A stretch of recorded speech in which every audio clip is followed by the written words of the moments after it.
mà đi cứ các bạn xem vậy thì xem nha.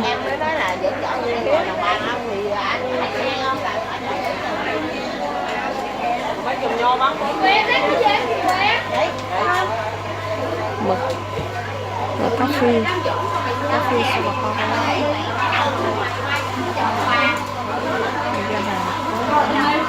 rồi tôm bạc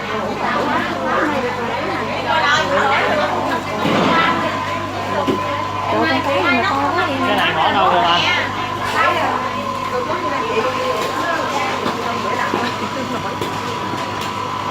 Ủa chị con cái gì mà to quá vậy chị con cái gì vậy? Cá bớp hả? Ôi to quá hả? Ủa, cá bớp đó các bạn sao mà to quá? Ôi bên đây cũng ôi sao nó bự quá, chị bự con bớp. Ôi làm chị nhìn đi. Một con bớp to.